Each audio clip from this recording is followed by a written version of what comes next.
सभी का आज की क्लास में। तो फटाफट से सारे के सारे स्टूडेंट्स आ जाइए।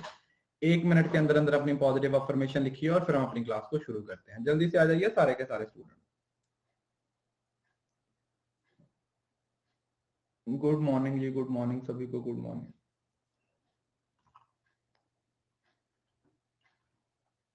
मैं बढ़िया, बताइए कैसी रही आपकी छुट्टियां?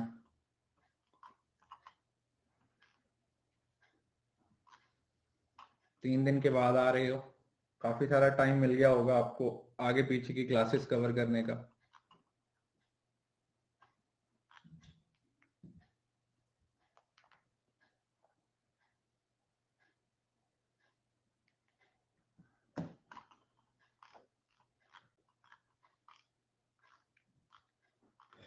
चलिए 1 मिनट वेट कर लेते हैं, उसके बाद शुरू करते हैं। नहीं नहीं, दिन में एक ही क्लास होती है, कभी कभी 2 क्लासेस होती है, मोस्टली तो एक ही होती है। ऑफलाइन डाउनलोड हो जाती हैं, लैपटॉप में नहीं होती, मोबाइल में हो जाती हैं। नहीं नहीं, पिछले 3 दिन में कोई भी क्लास नहीं हुई, कोई स्पेशल नहीं हुई, ना कोई फ्री क्लास, कोई क्लास नहीं हुई, ना प्लस पे ना स्पेशल में। जी 11 बजे भी है क्लास आज।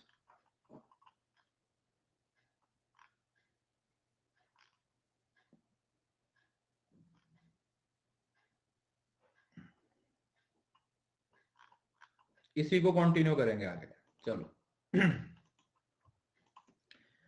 तो मैं ये मान के चल रहा हूं कि आप सब लोग हैं वो पहले की क्लास देख के आए हो, क्योंकि उसमें मैंने परसेंटेज के आपको काफी सारे बेसिक्स हैं वो ऑलरेडी कवर करवा दिए थे।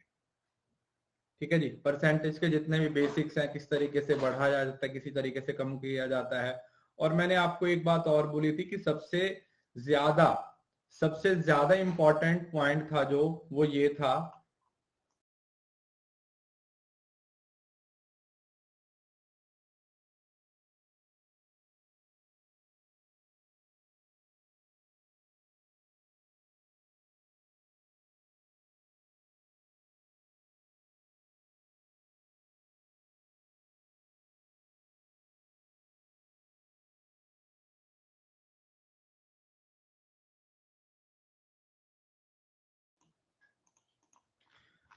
तो सबसे ज्यादा जो इंपॉर्टेंट कंसेप्ट था वो मैंने ये वाला आपको बताया था कि जैसे 35/250 कुछ ऐसे करके आपको वैल्यूज निकालनी आएगी। ऐसी कुछ वैल्यूज हैं वो आप लोगों को निकालनी आएंगी, जिसमें आप लोगों को काफी जरूरी है कि एक अप्रोक्सीमेशन को यूज करके आप किस तरीके से सारी वैल्यूज का आंसर है वो निकाल सकते हो। एक और छोटी सी बात, छोटा सा कंसेप्ट आप और समझ लीजिए जो आपको काफी हेल्प करेगा। देखिए जैसे मैंने यहां पे लिखा 25/100, 30/100, 40/100 और 50/100, इसका मतलब क्या हुआ? 25/100 का मतलब क्या हुआ? 25%। 30% का मतलब क्या हुआ? सॉरी, 30/100 का मतलब हुआ 30%।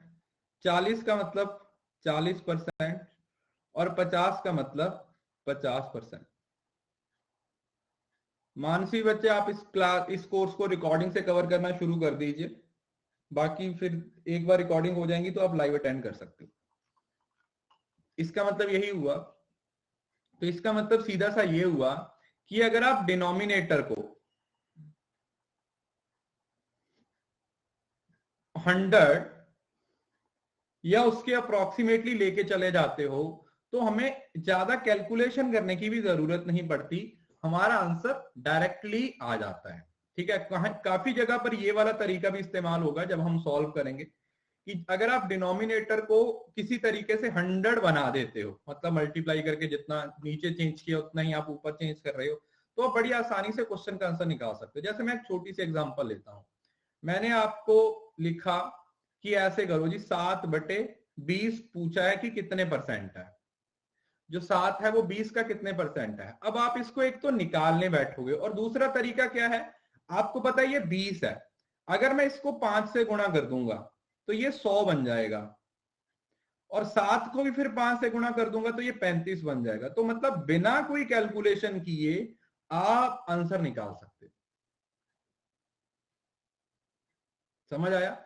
बिना कोई कैलकुलेशन किए आप आंसर निकाल सकते हो। ये तरीका आप लोगों को सीखना पड़ेगा। This is one of the best method जो आपको काफी हेल्प करने वाला है। काफी सारे क्वेश्चंस में आपको ये हेल्प करने वाला है। जैसे मैंने लिख दिया 8/25, आपसे पूछा है कि ये इसका कितने परसेंट है, तो एक तो आप निकालने बैठोगे, दूसरा आपको पता है कि ये 4 गुना हो गया तो 100 हो गया, और ये 4 गुना हो गया तो 32 हो गया, तो मतलब 32/100। आपको कोई कैलकुलेशन करने की भी जरूरत नहीं है, आप डायरेक्ट बता सकते हो कि जो 8 है वो 25 का कितने परसेंट होगा, 32% होगा।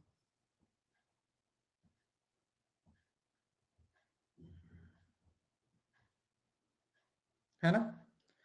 इसी में एक और प्रॉब्लम आ जाती है कि अगर सर डिनोमिनेटर छोटा हो और न्यूमिनेटर बड़ा हो तो कैसे करेंगे। देखो ध्यान से सुनो। जैसे फॉर एग्जांपल आपको लिखा आ गया 35 बटे, चलो मैं कोई दूसरा नंबर लेता हूं, आपको वैल्यू आ गई 240/200, 240/200। अब आप लोगों को एक बात पता है कि यहां पर जो वैल्यू आएगी वो 100% से कम आएगी या ज्यादा आएगी। बोलोगे सर आंसर ज्यादा आएगा क्योंकि ये वैल्यू 100% से ज्यादा है। तो इसमें क्या करेंगे, इसमें कुछ नहीं करेंगे, इसमें सिर्फ उस नंबर की वैल्यू देखेंगे जो 100 से ज्यादा है। मतलब 200 तो आपको पता है ना कि 100% के बराबर होगा जी, 200 की तो कोई दिक्कत ही नहीं है। हमें तो इसमें से 240 में से 200 की वैल्यू ऑलरेडी पता है कि 200 तो 100% के बराबर है। हमें बाकी किसका देखना है, हमें तो रिमेनिंग 40 देखना है ना किसके बराबर है। 40 किसके बराबर है, 20% के, सॉरी 20 हो गया 10% के बराबर, तो ये 40 हो गया 20% के बराबर। तो इसका मतलब ये 100% है, ये 20% है, 100% है, ये 20% है, तो आंसर कितना हो जाएगा, 120%। कुछ भी कंफ्यूजन वाली बात ही नहीं है, कुछ भी ऐसा नहीं है जिसको समझने में आपको कोई दिक्कत आए। बड़ी आसानी से आप क्या कर सकते हो, क्वेश्चन को बना सकते हो। अरे भाई इसमें से ये 200, ये नीचे छोटा है ऊपर वाली वैल्यू बड़ा, हाँ आप ऐसे भी निकाल सकते हो। अब सीधा ही ये पता है, देखो 240 और बटे 200 है, मैंने आपको बताया था कि इसको 100 बना दो, अगर इसको आधा कर देते हो तो ऊपर वाला अपने आप आधा हो जाएगा। भाई ये वाला तरीका भी इस्तेमाल कर सकते हो, 120% डायरेक्ट आ गया।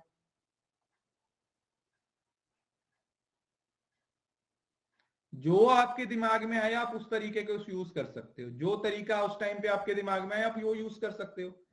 अब इसमें से मुझे मालूम है कि ये वाला नंबर बड़ा है और ये वाला नंबर छोटा है, तो छोटे वाली जो 200 है वो तो उसमें ऑलरेडी इन्वॉल्व है, 200 तो 100% के बराबर होता है, तो जो बाकी वैल्यू रहेगी उसको निकाल के ऐड कर दो, बात खत्म। है ना, उसको निकाल के ऐड कर दो, बाकी तो खत्म।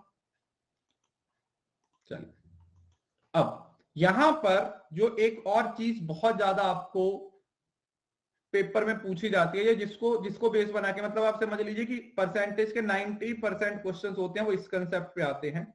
वो कौन सा कंसेप्ट है, वो आपका कंसेप्ट जो आपसे पूछा जाता है वो है जो हमने रेशियो में पढ़ा था कि कोई चीज 10% से बढ़ जाती है, दूसरी बार फिर से 10% से बढ़ जाती है, और फिर 10% से कम हो जाती है।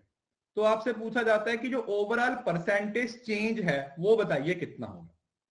आपसे क्या पूछा जा रहा है कि जी ओवरऑल परसेंटेज चेंज है वो कितना हुआ, आप लोगों ने ये बताना है। आप लोगों ने क्या बताना है कि ओवरऑल परसेंटेज चेंज है वो क्या बताना है।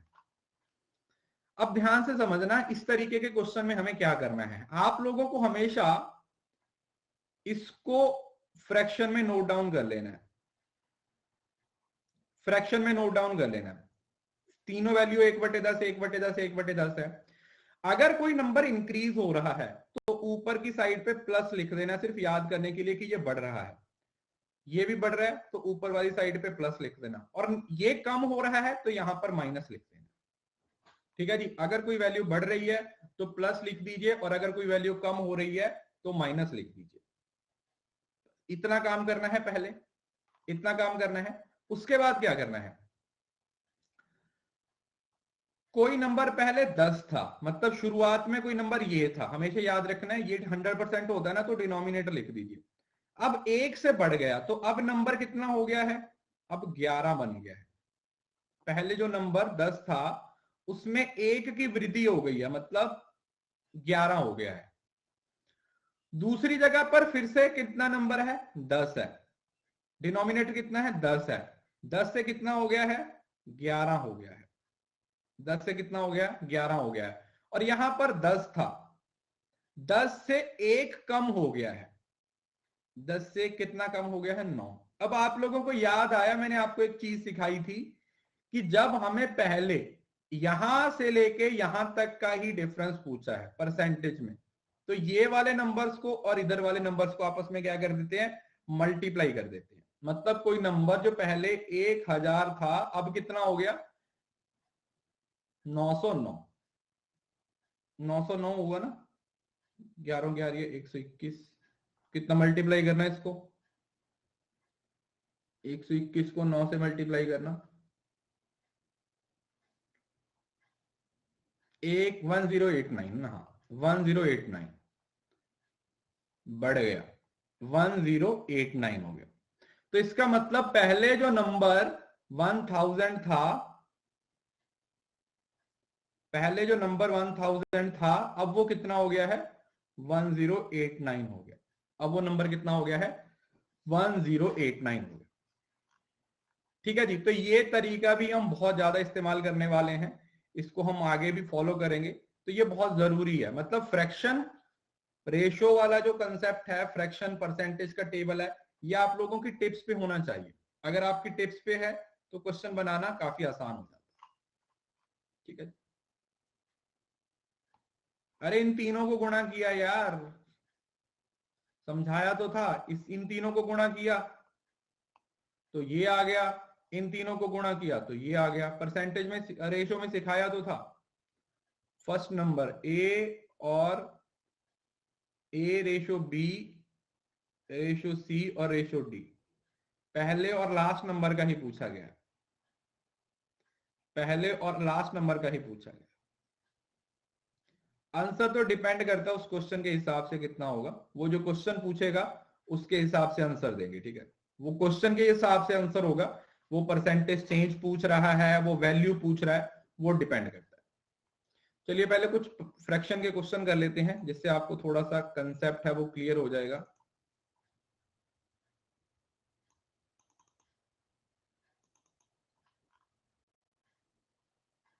कुछ छोटे छोटे क्वेश्चंस हैं जो आपको हेल्प करेंगे इस कंसेप्ट को समझने में।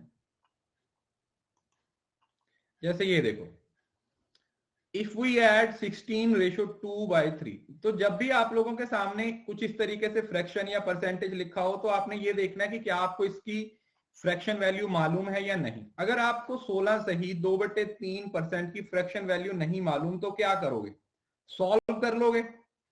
वैसे तो आपको पता है कि सर 1/6 होती है, बट अगर बाई चांस आपको नहीं पता है 1/6 है तो सॉल्व कर लोगे। 16 या 48 2 50, 50/3, और ये जो परसेंटेज था ये क्या हो जाएगा, गुणा 100 हो जाएगा। तो 50/300 और 1/6, 1/6। इतना समझ आ गया सभी को। ठीक है, ये मैंने आप लोगों को पहले समझाया था। उसने बोला कि कोई नंबर है, हमें नहीं पता नंबर कितना है, हम उसी नंबर का अगर 16 से ही 2/3% निकाल के उस नंबर में ऐड कर दें तो हमें 7700 मिल जाता है। तो आपको उस नंबर के बारे में पता लगाना है।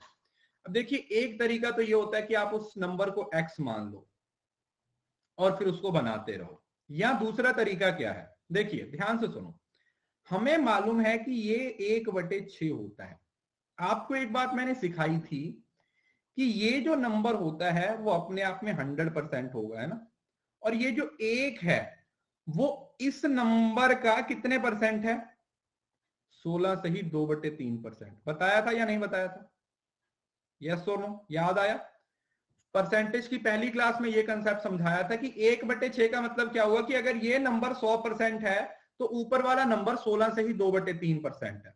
तो आपको ये बोला है किसी नंबर में उसका 16 से ही 2/3% है, तो किसी नंबर की बजाय अगर आप ये मान लो कि वो नंबर 6 है, डिनोमिनेटर को नंबर मान लो, क्योंकि इसी का 16 से ही 2/3% आपको पता है किसके बराबर होता है, 1 के बराबर होता है। तो इसमें अगर हम 1 को ऐड कर देंगे तो हमारे पास वैल्यू कितनी आ जाएगी, 7।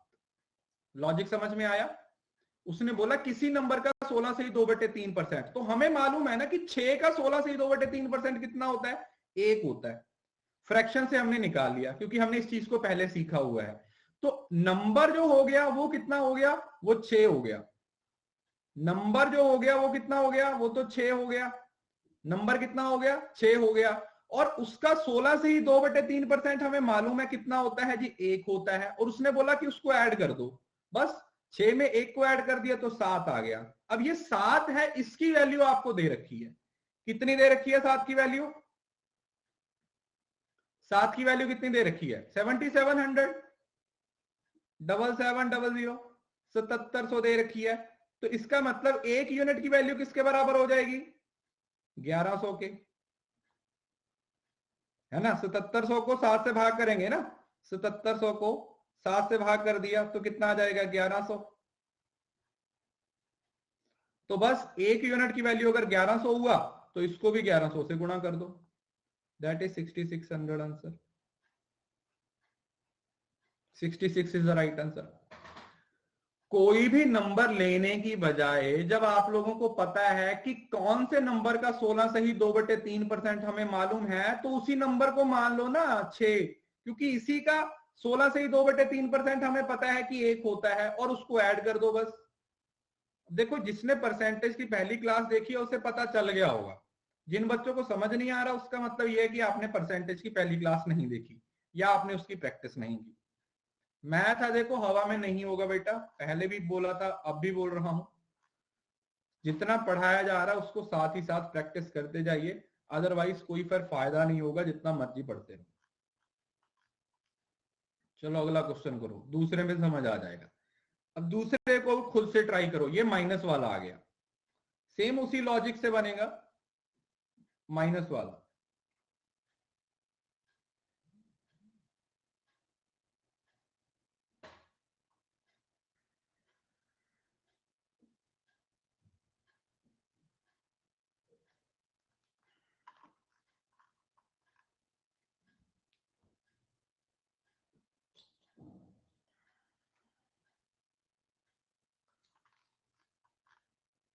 अब देखो उसने बोला किसी नंबर का 16 से ही 14 से ही 2/7। अब आपको पता है कि 14 से ही 2/7% किसके बराबर होता है, 1/7 के बराबर होता है। अगर नहीं पता है तो आप सॉल्व करके देख सकते हो। उसने बोला किसी नंबर का 14 से ही 2/7 उसमें से लेस कर दिया, तो हमें मालूम है कि हमें यह पता है कि जो 14 से ही 2/7% है वो 1/7 का या 7 का जो 1 है वो 7 का 14 से ही 2/7% है। तो नंबर ही आप 7 एज्यूम कर लो ना, हम यही मान लेते हैं कि वो नंबर 7 होगा, उसमें से उसका 14 से ही 2/7% माइनस करना है। मतलब माइनस करना है 14 से ही 2/7%, जो कि किसके बराबर होता है, 1 के ऊपर वाले नंबर के बराबर हो गया। तो 7 में से अगर 1 को माइनस कर दिया तो मेरे पास वैल्यू कितनी आ गई, 6। और ये जो 6 है इसकी वैल्यू क्या दे रखी है, 4800। अगर 6 की वैल्यू 4800 है तो 1 यूनिट की वैल्यू किसके बराबर होगी, 800 के। तो ये वाला नंबर भी अपने आप में कितना गुणा हो जाएगा, 800 हो जाएगा। 8 7 5600, 5600। सिंपल। हमें बस किसी और नंबर को अज्यूम करने की बजाय, अगर हम डिनोमिनेटर को ही मान लेते हैं, क्योंकि हमें पता होता है कि इस डिनोमिनेटर का ही परसेंटेज वैल्यू है वो हमें निकालनी है, और वो नंबर हमें ऑलरेडी पता है, राइट। चलो अगला बनाओ, इसी से मिलता जुलता क्वेश्चन है, आगे बनाओ।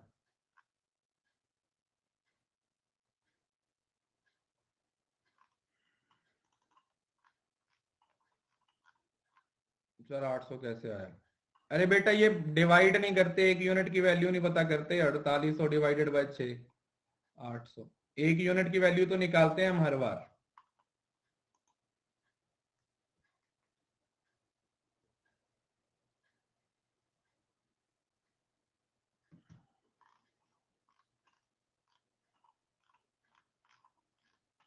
इसको निकालो।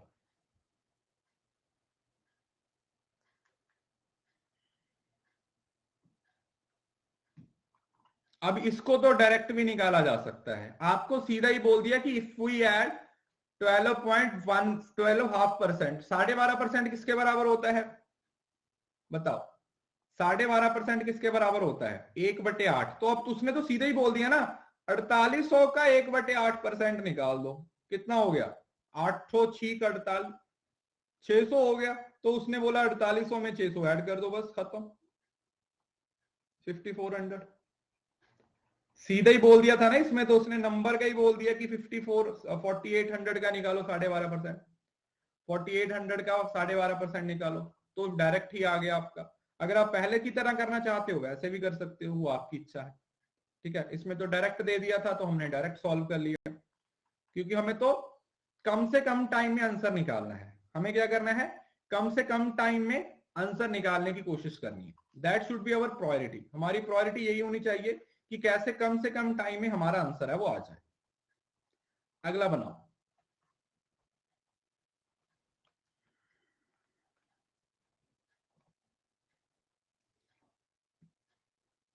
ये भी ऐसा ही आ गया, इसमें भी नंबर दे ही रखा है आपको।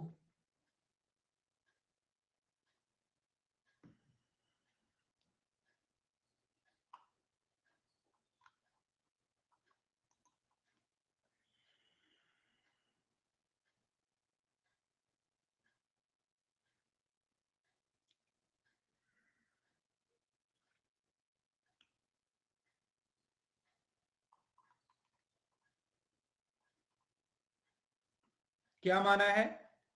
सीधे ही दे दिए 8100 का 11 सही 1/9%। 11 सी 1/9% किसके बराबर होता है जी? 1/9 के बराबर होता है। तो इसका 1/9 किसके बराबर हो गया? 900 के। 900 हो गया, और उसने बोला कि लेस करना है, तो ठीक है 81 में से 900 को माइनस कर दो, बात खत्म, 7200।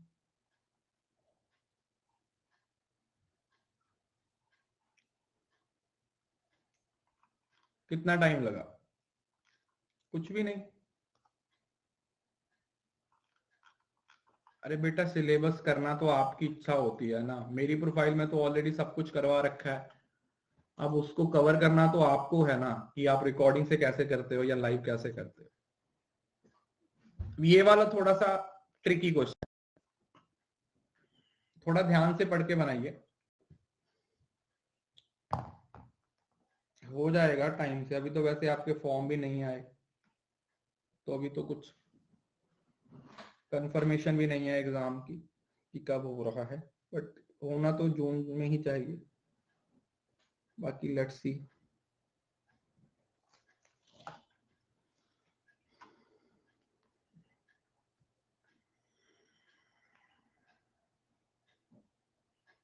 जल्दी आ जाए तो अच्छी बात है।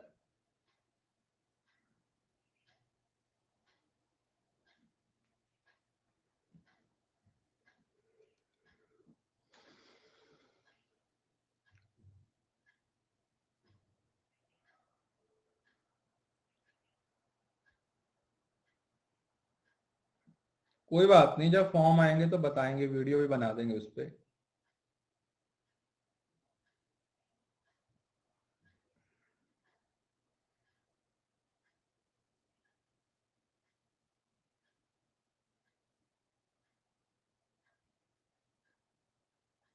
देखो अब ध्यान से सुनो, 37.5% किसके बराबर होता है? 37.5% किसके बराबर होता है? 3/8 के बराबर होता है। अब देखो ध्यान से समझना, उसने बोला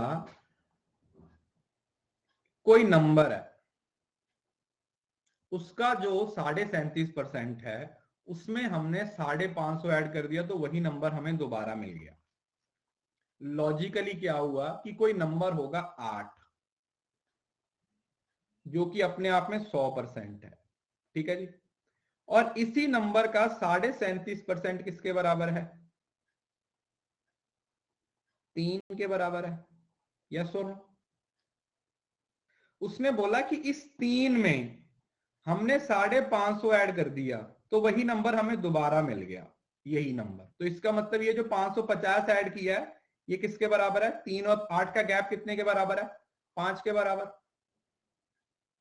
यही बोल रहा है ना क्वेश्चन। तो नंबर हमें पता है कि 8 है, उसका 37.5% 3 है। उसने बोला कि 3 में हमने 550 ऐड कर दिया। इस बार उसने नंबर दे दिया, यूनिट नहीं दी।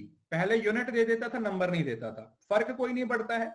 उसने बोला 550 उसमें अगर ऐड कर दिया तो वही नंबर हमें दोबारा मिल जाएगा, मतलब 100% नंबर हमें दोबारा मिल जाएगा। तो बस खत्म। 3 में हम क्या ऐड करें कि 8 मिल जाए? 5। और 5 की वैल्यू किसके बराबर दे रखी है? 550 के। तो एक यूनिट की वैल्यू किसके बराबर हो जाएगी? 110। तो उसने पूछा फाइंड द नंबर, नंबर निकालो। 8 को 110 से गुणा कर दो, 880। क्या है? अब ये मैथ वाले दिमाग से सोचना पड़ेगा, समझ रहे हो ना? अब वही मैथ वाला दिमाग लगाना पड़ेगा, एकदम से लॉजिकली चीजों को याद करना पड़ेगा, लॉजिकली समझना पड़ेगा। अदरवाइज अगर आप अभी तक वही चीजों को दिमाग में रखोगे ना जो स्कूल टाइम पे चलती थी, थोड़ा सा ब्रॉड माइंड होके बनाना पड़ेगा आपको। क्वेश्चन की वर्डिंग को ध्यान से समझो। आपको डिनोमिनेटर न्यूमिनेटर का कंसेप्ट समझ आ गया तो जैसा मर्जी क्वेश्चन आपके सामने आया आप उसको चुटकियों में बना सकते हो। फिर कोई फर्क नहीं पड़ता कि वो आसान है क्वेश्चन या डिफिकल्ट है, आप उसको बड़ी आसानी से बना सकते हो। बस उसके लिए कि थोड़ी मेहनत करनी पड़ेगी, थोड़े एफर्ट्स करने पड़ेंगे, थोड़ा लॉजिक लगाना पड़ेगा। सबसे ज्यादा इंपॉर्टेंट क्या करना पड़ेगा? लॉजिक लगाना पड़ेगा। लॉजिक लगाया तो क्वेश्चन बन गए। चलो अगला बनाइए। फिर से वैसा ही क्वेश्चन है।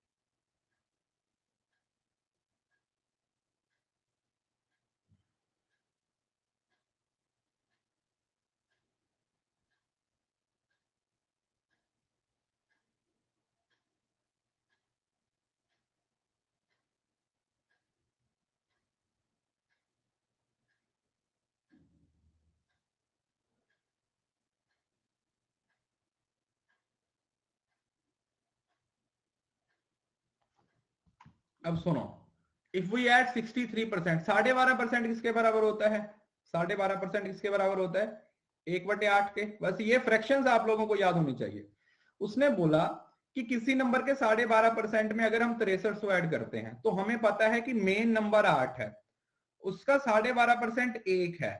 उसने बोला कि 1 में अगर मैं 6300 ऐड कर दूं तो वही नंबर मुझे दोबारा मिल जाएगा। मतलब 1 है उसमें 6300 ऐड कर दिया तो मुझे क्या मिल जाएगा? 8 मिल जाएगा। तो ये 7 यूनिट्स के बराबर हो गया। मतलब 7 यूनिट्स की वैल्यू 6300 है, तो 1 यूनिट की वैल्यू कितनी हो जाएगी? 900। तो नंबर कितना हो जाएगा? 900 गुणा कर दो, 9 8 7200। बस लॉजिक ही पकड़ना है क्वेश्चन में। Percentage is one of the most beautiful topic, बहुत ही अच्छा टॉपिक है आपके पूरे मैथमेटिक्स में। पूरे मैथ में आपको ये टॉपिक है वो बहुत हेल्प करेगा चीजों को अच्छे से समझने में। आगे भी आपको बहुत सारे ऐसे क्वेश्चंस देखने को मिलेंगे। अगला बनाइए।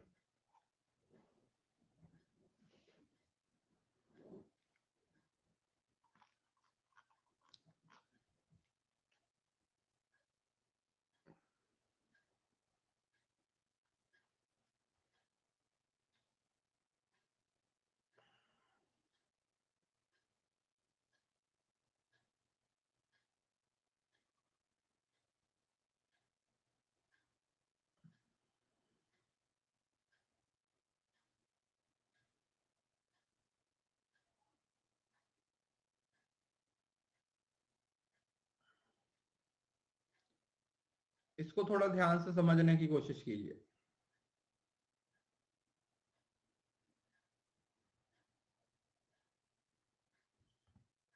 देखो ध्यान से समझना, a dishonest milkman sells milk at the cost price but he mix water in it and earn 16:2, मतलब 16 से ही 2/3% किसके बराबर होता है जी? 1/6 के बराबर होता है। Find the ratio of milk and water. देखो मतलब वो बंदा क्या कहता है, एक मिल्कमैन है, वो ये बोलता है कि मैं ना अगर 100 रुपए का दूध लेके आता हूं ना, तो मैं उसको 100 रुपए में ही बेच देता हूं। वो ये कह रहा है, मतलब मैं कॉस्ट प्राइस पे लेके आता हूं, उसको उसे प्राइस पे बेच देता हूं, मतलब वो कह ये रहा है। बट फिर भी उसको 16 से ही 2/3% क्या हो रहा है, फायदा हो रहा है। तो अब ये जो फायदा हो रहा है, वो फायदा कैसे कमा रहा है? क्योंकि वो पानी मिला रहा है। दूध में क्या कर रहा है? पानी मिला रहा है।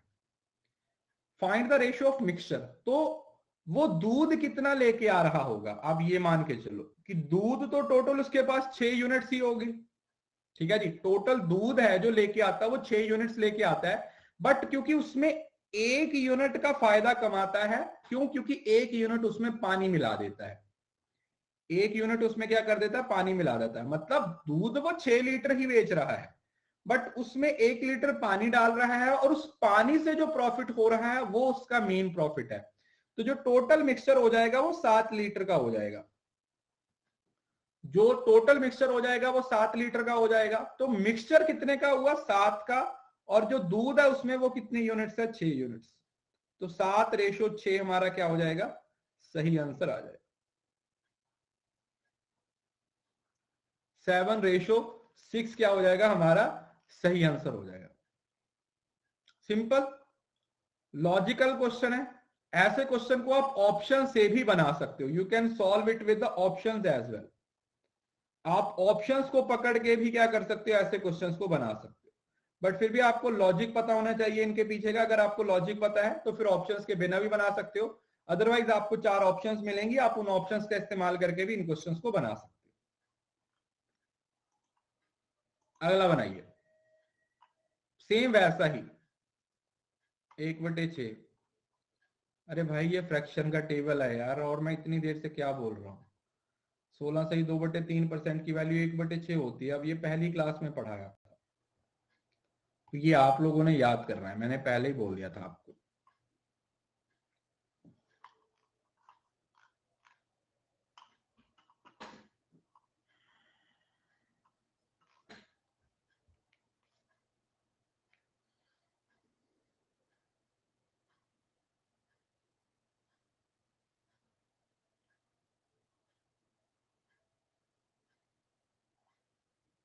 पूजा तो आप पहले वाली क्लासेस देख के आओ ना बेटा, ऐसे किसी भी क्लास में आके आपको समझ नहीं आएगा।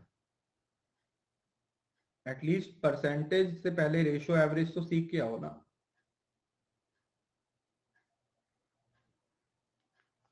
अब इसमें रेशियो तो पूछी नहीं है वैसे, जो बच्चे रेशियो में आंसर दे रहे हैं।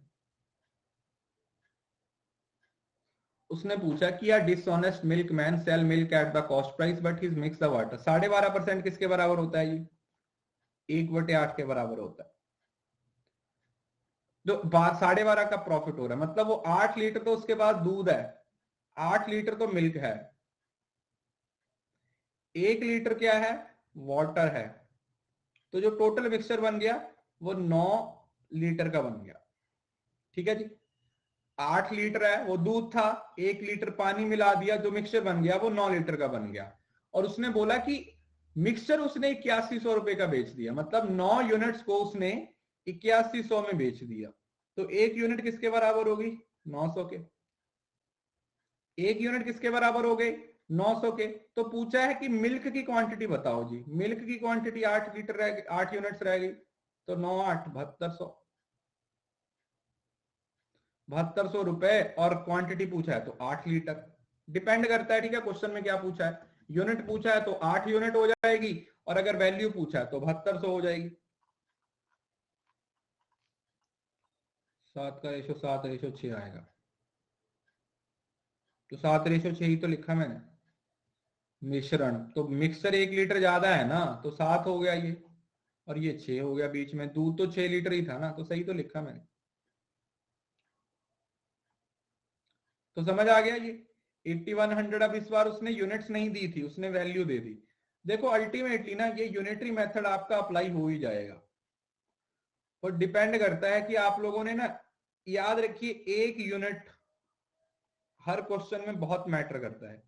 हर क्वेश्चन में आपका फोकस किस पे होना चाहिए, एक यूनिट, कि सर एक यूनिट की वैल्यू मैं कैसे निकाल सकता हूं, how I can solve 1 unit, मैं एक यूनिट की वैल्यू को कैसे निकाल सकता हूं, यही मेरा मेन कंसर्न होना चाहिए। अगर मुझे पता है कि मैं एक यूनिट की वैल्यू को कैसे निकाल सकता हूं, तो उसके अलावा फिर आपको ज्यादा सोचने की जरूरत नहीं पड़ती। You can easily solve all type of question, हर तरीके के क्वेश्चन को बनाया जा सकता है अगर आपको ये पता चल गया कि एक यूनिट, सिंगल यूनिट की वैल्यू कैसे निकाली जा रही है, जो सिंगल यूनिट है उसकी वैल्यू कैसे निकालती है। नेक्स्ट वन, अब ये वाला, इसमें लॉजिक बहुत अच्छा है। ये question one of the best question है आपको फंडामेंटल्स क्लियर करने के लिए। इसको बहुत ध्यान से समझिएगा, पहले ट्राई कीजिए खुद से, फिर मैं बताता हूं।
बनाइए।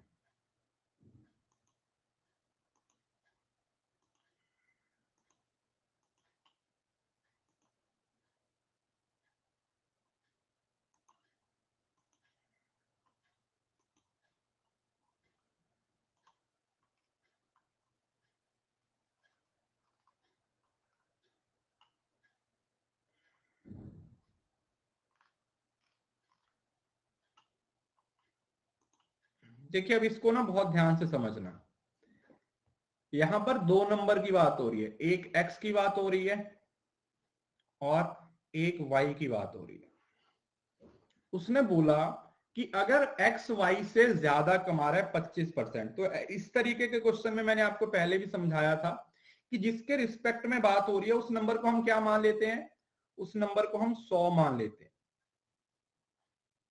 मतलब आप ये मान लो कि जो y कमा रहा है वो कितने कमा रहा है, 100 कमा रहा है, तो x उससे 25% ज्यादा कमा रहा है, तो x कितना कमा रहा है, 100 प्लस 25, यही हुआ मतलब। ठीक है जी, तो अगर ये 100% कमा रहा है तो x कितने परसेंट कमा रहा होगा, 125%।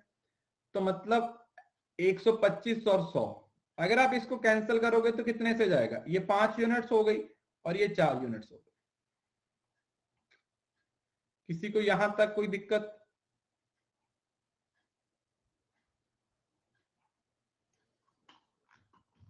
x की वैल्यू 5 कैसे आई और y की वैल्यू 4 कैसे आई, किसी को इस बात में कोई प्रॉब्लम है तो पूछ लीजिए। 5 और 4 तक पहुंच गए सब।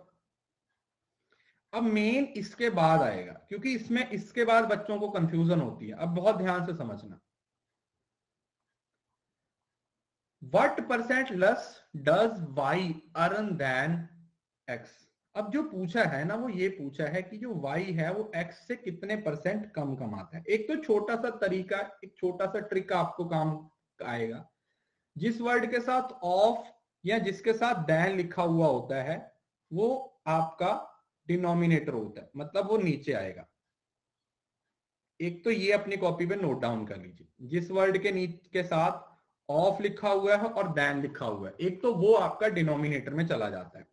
दूसरा, जिसके रिस्पेक्ट में बात की जाती है, जिसके साथ कंपेयर किया जाता है, वो हमेशा डिनोमिनेटर होता है। याद रखिए, जिसके रिस्पेक्ट में बात हो रही है,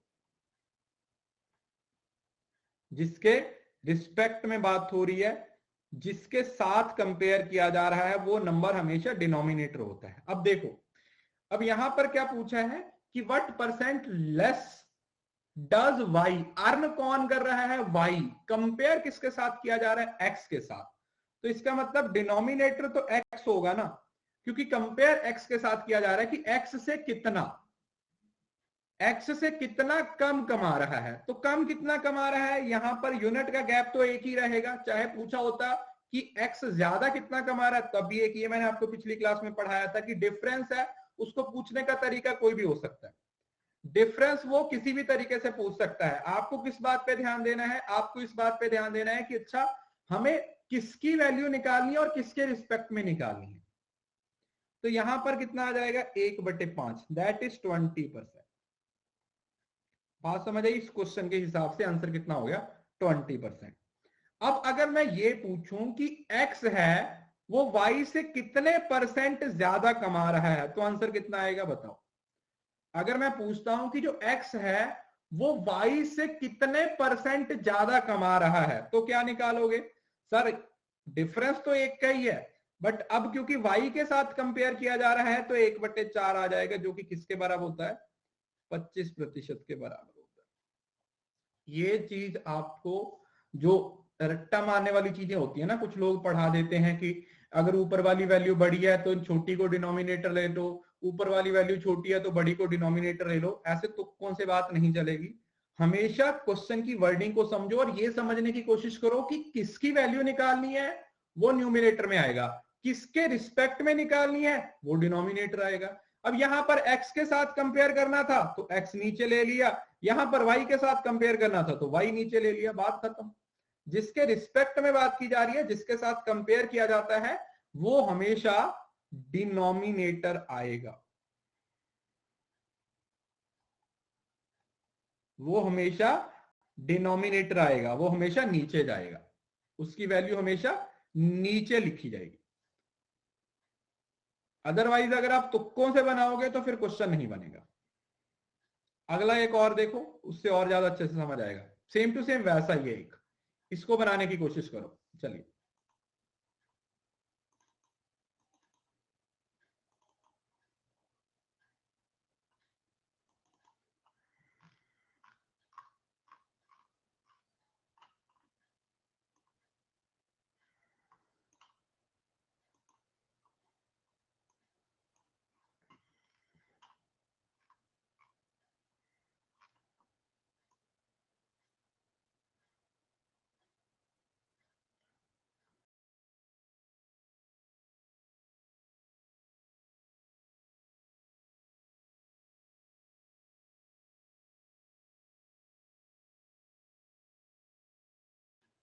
बनाइए, देखो अब इसको भी वैसे ही बनाते हैं। 16 से ही 2/3% किसके बराबर होता है, आपको पता है कि 1/6 के बराबर होता है, 1/6 के बराबर होता है। अब वो क्वेश्चन में क्या बोल रहा है कि एक साइड पे राधा की सैलरी है, एक साइड पे राम है और दूसरी साइड पे राधा है। अब ध्यान से समझना, उसने बोला कि राम की सैलरी है वो 16 से ही 2/3% कम है राधा से। तो हम राधा की सैलरी को 100% मान लेते हैं, क्योंकि राधा की सैलरी 6 यूनिट्स हो जाएगी। मतलब ये वाला नीचे वाला जो 100% है, मतलब नंबर में 100% हो और यूनिट्स के हिसाब से डिनोमिनेटर है उसको ले लेते हैं। और उसने बोला कि इसकी सैलरी है वो उससे 16 से ही 2/3% कम है। तो कितनी कम है जी, कितनी कम है, 1 यूनिट कम है।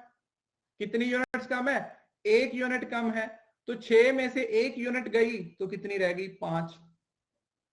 तो मतलब राम और राधा की जो सैलरी है वो किस रेशो में है, वो 5:6 में है। किस रेशो में है, 5:6 है। पहली बात समझ आई।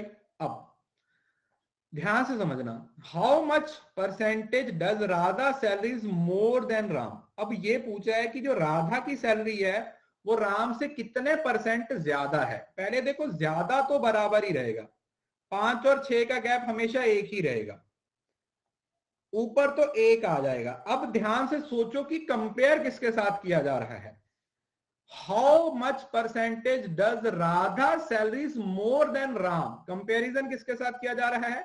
राम के साथ किया जा रहा है। तो राम की वैल्यूज कितनी है? 5, 1/5। दैट मीन्स आंसर कितना हो जाएगा? 20% हो जाएगा। आंसर कितना आ जाएगा? 20%। Answer is 20%। बात समझ आया? आंसर कितना आ जाएगा? 20%।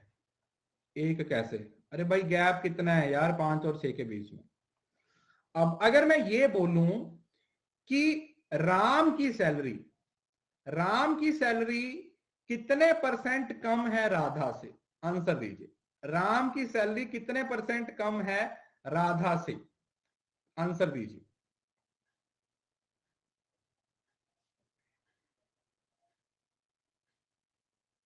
1/6 थोड़ी पूछा मैंने। 1/6 तो फ्रैक्शन में है ना, मैंने तो परसेंटेज में पूछा। तो 1 और राधा के साथ कंपेयर किया जा रहा है, तो 1/6, 16 सही, 2/3%।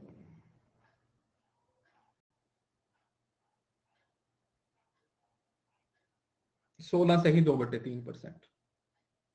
लॉजिक समझ आया? कंसेप्ट समझ आया? तो रट्टाफिकेशन करने की याद हमें, देखो मैं तो डीआई में भी आप लोगों को वो वाला तरीका नहीं सिखाता। आप लोगों ने डीआई में एक मेथड पढ़ा होगा, final value minus initial value divided by initial value into 100। बहुत सारे टीचर, मतलब 99% टीचर आपको इसी तरीके से समझाते हैं। आप इस चीज को रट्टा मारते रहते हो कि अच्छा फाइनल वैल्यू ये है, इनिशियल वैल्यू ये है, और पेपर में जाके भूल जाते हो कि फाइनल वैल्यू कहां लेते हैं, इनिशियल वैल्यू कहां पे लेते हैं। ये फॉर्मूला ही आपका क्वेश्चन गलत करवा देता है। ये फॉर्मूला ही आपका क्वेश्चन गलत करवा देता है। तो हमें इसकी जरूरत ही नहीं है। जब हम, देखो मैंने आपको बताया ना कि जब आपको लॉजिक समझ में आ गया, जब आपको वर्डिंग समझ में आ गई, तो फिर आपको कई बार तो बिना कॉपी पेन से भी आप क्वेश्चन बना सकते हो। जैसे बताया था ना, अभी बताया था कि अगर लिखा हुआ है 7/20 किसके बराबर है, आधे लोग गुणा करने बैठेंगे, आप सीधा बोल दोगे कि सर 35%। बिना पेन पेपर के सिर्फ आंख झपकते ही ऐसे आंसर आएगा आपका, क्योंकि आपको लॉजिक पता है, आपको उसके पीछे की कहानी पता है कि वो काम कैसे करता है।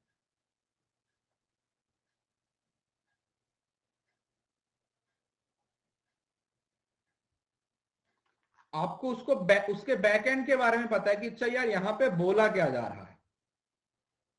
समझ आया? Is it clear? चलो ये वाला बनाइए।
देखो अब इसमें भी लॉजिकल, इसमें एक और बहुत इंपॉर्टेंट चीज सीखने वाली है, थोड़ा सा ध्यान से समझिए। P is 6 times as larger as Q। मतलब एक P है और एक Q है,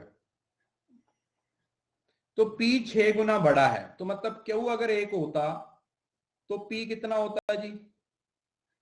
6 होता। यही बोला जा रहा है कि अगर Q 1 है तो P 6 होता। इस बात में तो किसी को कोई दिक्कत नहीं है। अब by how much percentage is Q less than P? Less कितना है? 5। कंपेयर किसके साथ किया जा रहा है? P के रिस्पेक्ट में पूछा जा रहा है, तो 5/6 ये होता है 83.33%। अब ये कैसे निकलेगा? अब यहां पर समझ लो, 5/6 तक सबको समझ आया कि 5/6 कैसे आया? यहां तक सब बच्चों को समझ आया? Is it clear? अब यहां पर थोड़ा सा ध्यान से समझना, यहां पर 5/6। अब 5/6 की वैल्यू 83.1/3% कैसे आई? इसको थोड़ा सा ध्यान से समझना। दो तरीके हैं, दोनों को सीख लीजिए। जब मैं आप लोगों को फ्रैक्शन वैल्यू समझा रहा था, फ्रैक्शन का टेबल समझा रहा था, तो मैंने आपको 1/2 से लेके 1/12 तक के सारी वैल्यूज याद करवाई थी। यस और नो? करवाई थी या नहीं करवाई थी? अब ये यहां पर वही तरीका इस्तेमाल होने वाला है।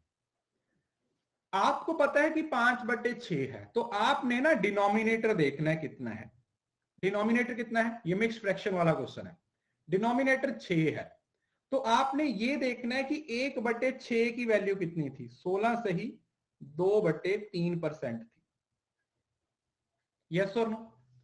और दूसरी, इसी को 2/3 का मतलब 67 होता है, तो 66.67% थी। इस बात में तो किसी बच्चे को कोई दिक्कत नहीं है। यहां तक सब बच्चों को पता चल गया होगा कि ये इतनी थी। यस और नो? इतना तो सबको कंफर्म है, पहले भी करवाया था, आगे भी पढ़ा रहा हूं। तो हम जब हमारे पास देखो, जब तो आपको फ्रैक्शन का सीधा सीधा पता है तो आप बड़ी आसानी से बना सकते हो। अगर आपके पास मिक्स फ्रैक्शन आ गई, 3/6 आ गया, कुछ भी मतलब ऐसा आ गया, आप लोगों को लगे कि यार ये थोड़ा कंफ्यूज कर रहा है, तो उसमें आपने क्या करना है? अब जो 5/6 है, ये एक्चुअली में है क्या? ये 5 गुणा 1/6 है। यस और नो? 5 गुणा 1/6 है। इस बात में तो किसी को कोई दिक्कत नहीं है। तो जैसे 16 1/6 की वैल्यू आपको पता 16 से 67% है, तो इसको 5 से गुणा कर दो। 16 को 5 से गुणा किया तो 80 हो गया, प्लस 66.5 को कितना हो गया? 33 पॉइंट, मतलब 330 के आसपास हो गया। तो आंसर कितना आ गया? 83.33% आ गया। एक तो ये तरीका है, आप इसको डायरेक्ट गुणा कर सकते हो। आप क्या कर सकते हो? इसको डायरेक्ट गुणा कर सकते हो। पहली बात तो ये समझ आ गई, किसी को इस बात में कोई दिक्कत? 3 तरीके सिखाऊंगा, ये पहला तरीका है। 3 तरीके सिखाऊंगा, दिमाग में बैठ जाएगा। 0.67 बेटा 2/3 का मतलब क्या होता है? 67% होता है ना, 66%, तो मैं वो ले लिया। अब दूसरा, अगर आपको इसके हिसाब से सॉल्व करना है, 16 से ही 2/3%। अब दूसरा तरीका सीखो। हमें निकालना है 5/6 की वैल्यू, और हमारे पास वैल्यू कितनी है? 16 से ही 2/3%। एक्चुअली में ये जो 16 से ही 2/3% होता है ना, ये पता है क्या होता है? ये 16 प्लस 2/3 होता है। ये तो आप लोगों को सब स्कूल में पढ़ाया होगा। ऐसे ही आप इन भिन्नों को खोलते थे, मिक्स फ्रैक्शन को। तो अगर ये 16 से ही 2/3% है, तो इसको गुणा किससे करना है? 5 से, है ना? 5 से गुणा करना है। क्या करना है? 5 से गुणा करना है। अब 5 से गुणा करने के लिए क्या करोगे? पहले 16 को 5 से गुणा करोगे, 16 पंजे 80 प्लस, फिर इस 5 को इस 2 के साथ गुणा करोगे, 5 दूनी 10/3। क्योंकि डिनोमिनेटर सॉरी न्यूमिनेटर बड़ा है, डिनोमिनेटर छोटा है, तो आप इसको क्या करोगे? इस वाली वैल्यू को भी कन्वर्ट कर दोगे। कितना आ जाएगा ये? 3 तिये 9 और 1/3 80, तो 83 सही 1/3%, मतलब 83.33%। दूसरे मेथड से समझ आ गया? पहला तो अगर आपको पूरी परसेंटेज में पता है तो बना सकते हो। दूसरा, आपको परसेंटेज नहीं पता, आपको फ्रैक्शन पता है तो भी बना सकते हो, तो भी आप बना सकते हो। और तीसरा, एक और तरीका सीख लीजिए। वैल्यू है 5/6। अब मेरे को एक बात बताओ, आपको पता है इन दोनों का गैप कितना है? 1/6। एक का गैप है 1/6। तो मतलब अगर सपोज करो ये वैल्यू 6/6 होती तो कितने परसेंट होती थी? 100% हो जाती। फिर तो 100 हो जाती, बट ये 100 नहीं है, 100 से कितनी कम है? 1/6 है, तो खत्म।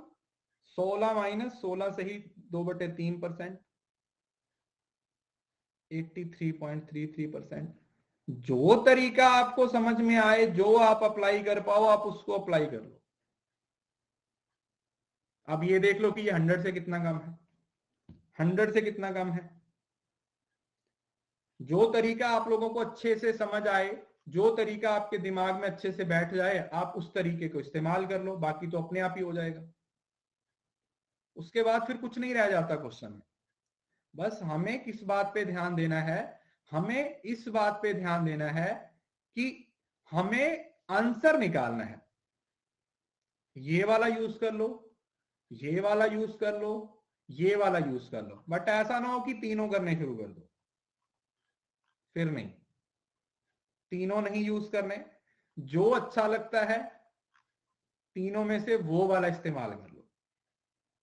तीनों में से जो मेथड आपको अच्छा लगता है वो मेथड इस्तेमाल कर लो, आंसर आपका आ जाएगा। बट तीनों मत करने बैठ जाना कि तीनों कैसे आएंगे, 5/6 कैसे आया।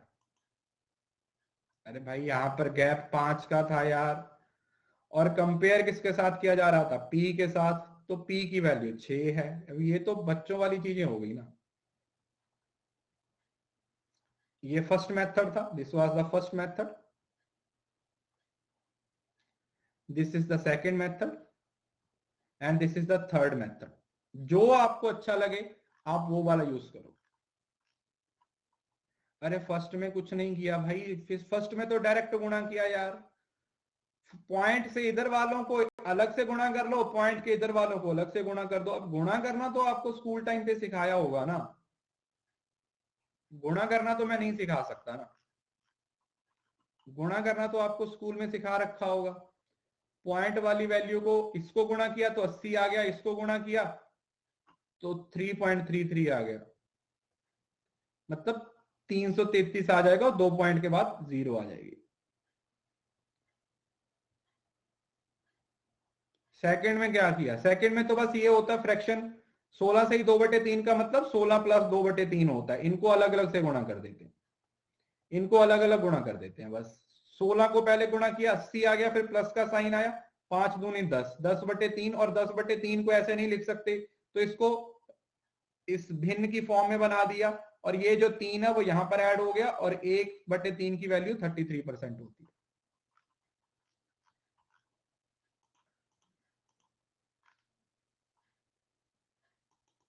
चलिए अब ये वाला बनाइए। इस तरीके के बहुत सारे क्वेश्चन आपसे पूछे जाते हैं,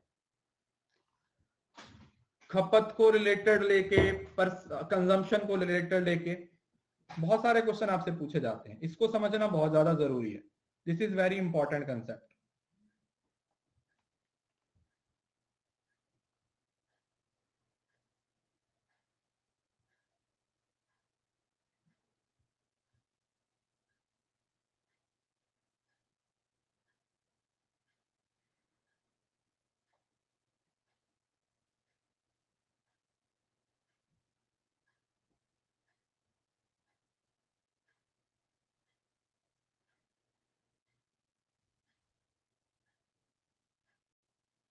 बेटा प्रैक्टिस के लिए बस यही पढ़ लो जितना मैं करवा रहा हूं, वही काफी है।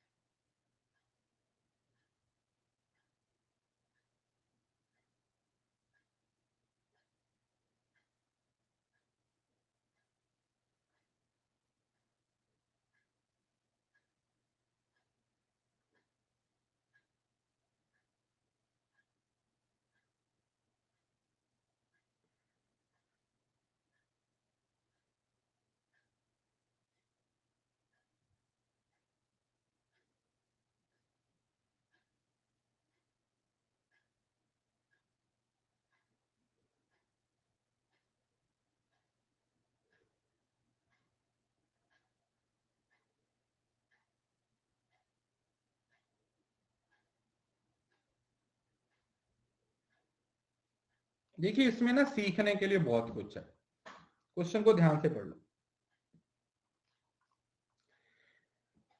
चाय का प्राइस 20% से बढ़ गया, तो जो चाय की कंजम्पशन है उसको कितने परसेंट से कम करें ताकि एक्सपेंडिचर में कोई बढ़ोतरी ना हो।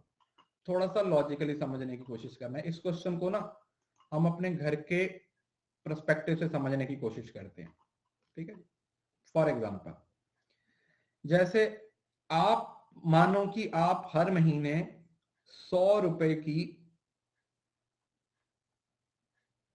शुगर लेके आते हो, ठीक है जी,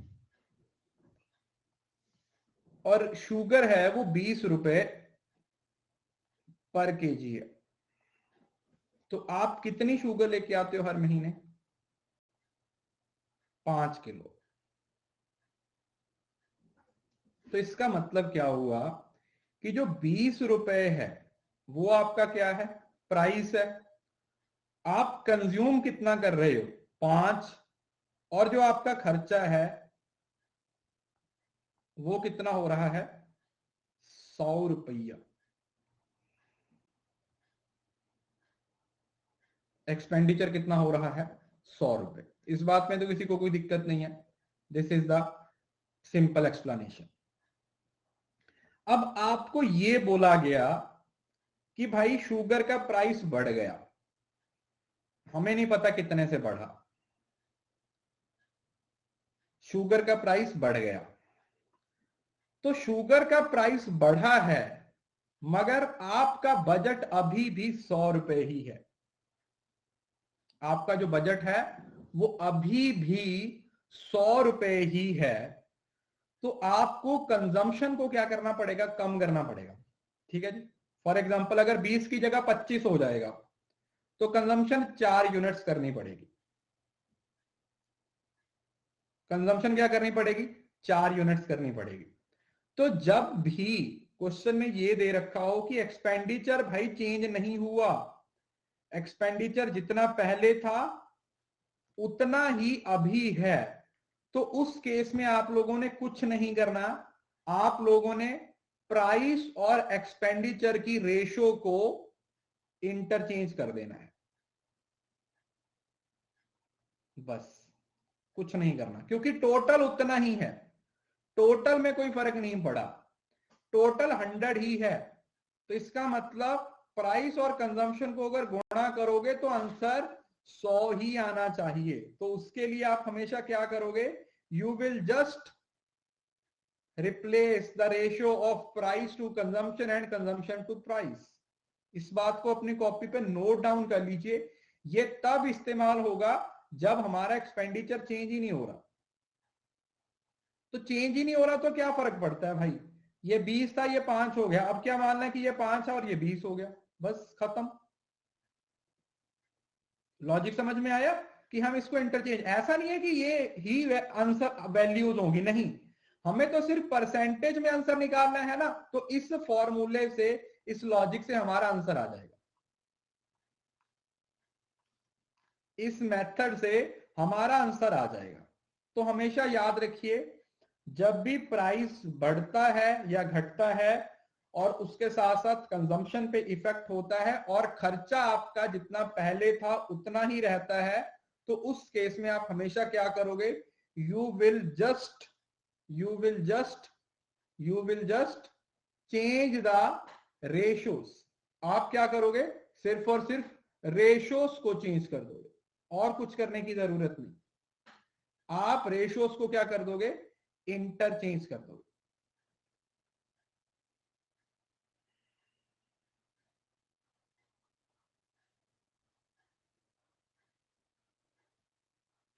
रेशोस को क्या कर दिया जाएगा? इंटरचेंज कर दिया जाएगा। एक बार रेशोस इंटरचेंज हो गई तो आपका आंसर है वो आपको मिल जाएगा। Is it clear to everyone? किसी को इस बात में कोई दिक्कत?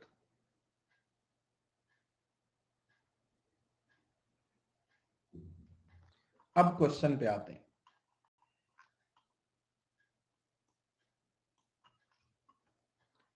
उसने बोला कि चाय का प्राइस 20% से बढ़ गया, 20% से बढ़ने का मतलब क्या हुआ? 20 का मतलब क्या होता है? 1/5। मतलब पहले प्राइस कितना था? 5 रुपए। अब 20% से बढ़ गया तो 1 यूनिट से बढ़ गया, अब कितना हो गया? 6 हो गया। यही बोल रहा है वो। 20% से प्राइस के बढ़ने का मतलब क्या हुआ कि कोई चीज जो पहले 5 रुपए की आती थी अब वो 6 रुपए की आ रही। तो आपने क्या करना है? आप यहां पे लिखोगे price into consumption equal to expenditure. अब ये तो आप लोगों को पता चल गया। तो मतलब पहले आपका जो प्राइस था वो कितने यूनिट था? 5 यूनिट था। बट अब कितना हो गया है? 5 से बढ़ के 6 यूनिट्स हो गया है। मगर खर्चा पहले जितना ही है। अब खर्चा कितना मानेंगे? अगर पहले 5 था अब 6 हो गया है तो इनका एलसीएम खर्चा मान लो कि पहले भी 30 रुपए खर्चते थे, हम अभी भी 30 रुपए ही खर्च रहे हैं ना। एलसीएम ले लो दोनों का। तो पहले आप कितनी यूनिट्स कंज्यूम करते थे? 6 यूनिट्स कंज्यूम करते थे। और अब कितनी कर रहे हो? अब 5 यूनिट्स कंज्यूम कर रहे हो। बात समझ में आई? पहले प्राइस 5 था तो 6 यूनिट्स लेके आते थे। अब प्राइस 6 हो गया तो 5 यूनिट्स लेके आ रहे हो। तो उसने बोला कि चाय की खपत में कितने प्रतिशत की कमी आई है। अब कंजम्पशन देखो, पहले 6 यूनिट्स लेते थे, अब कितनी ले रहे हो? 5 यूनिट्स ले रहे हो। तो कितने यूनिट्स की कमी आई? 1 यूनिट की कमी आई। 1 यूनिट की कमी पहले वाली वैल्यू पे होती है या बाद वाली वैल्यू पे होती है? भाई कंपेयर तो उसी के साथ करेंगे ना जो पहले थे। 5 तो आज यूज कर रहे हैं, कंपैरिजन तो पहले वाले नंबर के साथ किया जाएगा ना कि पहले कितना कंज्यूम करते थे। तो पहले 6 यूनिट्स कंज्यूम कर रहे थे, तो इसका मतलब 16 सही 2/3% की क्या आ गई? कमी आ गई। कितनी कमी आ गई बेटा? 16 सही 2/3% की कमी है, वो आ गई है आपकी कंजम्पशन में। आई होप कि आपको ये चीज समझ आ गई होगी।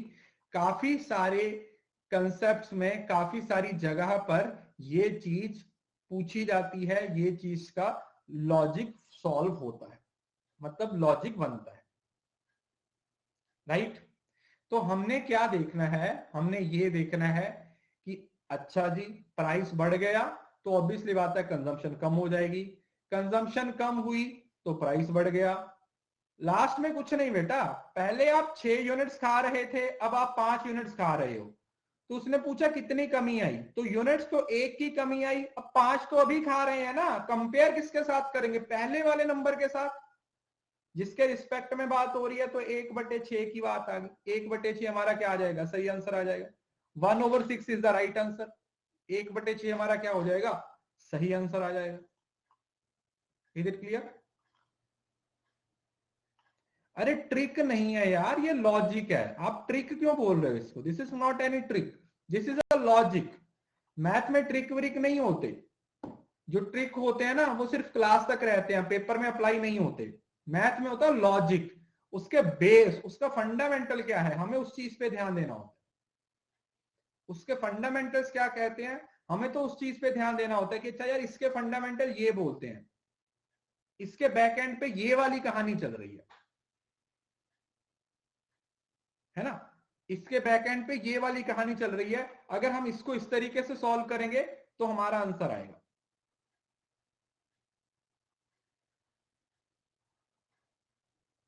उसके लिए हमें थोड़ा ध्यान लगाना पड़ता है, उसके लिए हमें थोड़ा लॉजिक लगाना पड़ता है।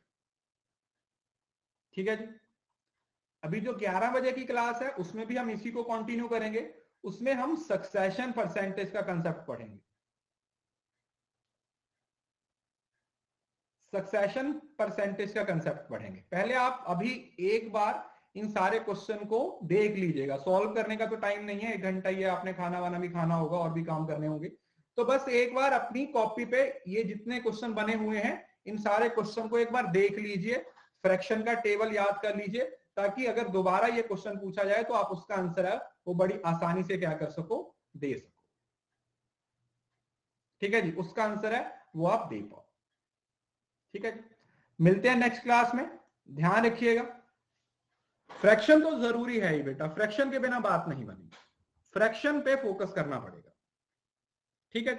चलिए ठीक है, thank you so much, God bless you all. इसी तरीके से पढ़ते रहिए, इसी तरीके से मेहनत करते रहिए, जेआरएफ जरूर क्लियर होगा। कंसिस्टेंसी बनाए रखिए, एफर्ट्स करते रहिए और अपना 100% देते रहिए। Thank you so much, bye bye, take care, ध्यान रखिएगा।